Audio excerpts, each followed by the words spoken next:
Next, we're going to be hearing from one of the marchers. Ow! Her name is Berenice Tompkins, or is it Berenice? Berenice. I see that E. I see that other E. Her name is Berenice Tompkins. She's been looking for an opportunity to dedicate her time, day in, day out, to climate action. She's taking a year off from college because she doesn't want to wait 4 years to do work on climate change. Woo! She sees the march as an opportunity to use her body to show how much she cares about our future.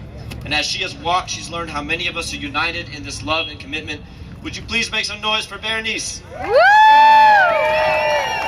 I love you, Berenice! Oh, that's okay. Hey guys, so I wanted to talk to you today about sharing because I think that's the biggest lesson that I've learned so far on the Climate March. Ow! And I would like to say thank you to Mac, my fellow marcher, because a few days ago I asked Ben if I could borrow his computer for the upteen billionth time I've asked him. And I was like, oh, I'm so sorry that I keep pestering you and I keep asking you if I can borrow it. And Mac said, no, it's a good thing because you're teaching everybody how to share by asking if you can borrow something. And so then I thought, well, if I wasn't dependent on Ben to use his iPad, who would I be dependent on?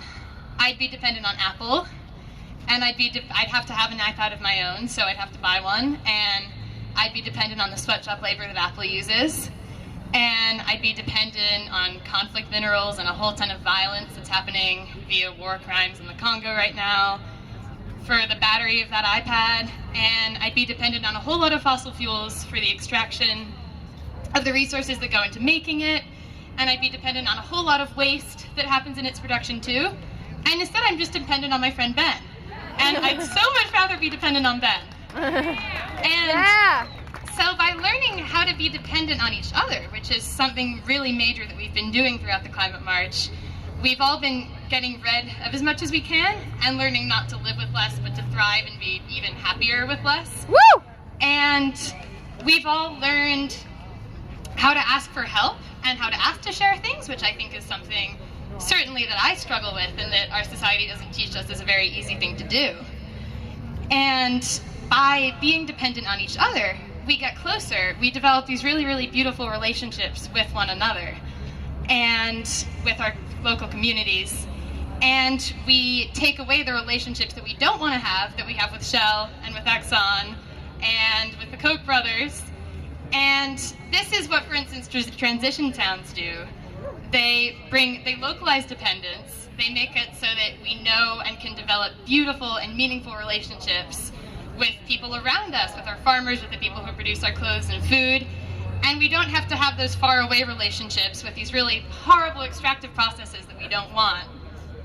So I'd love for each and every one of you, in whatever way you can, to join us in this process of learning how to share and learning how to thereby get closer and love each other better.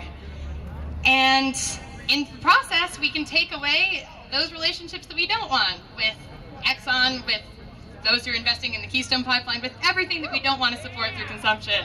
Woo! Yeah, Bernice! Thank you so much.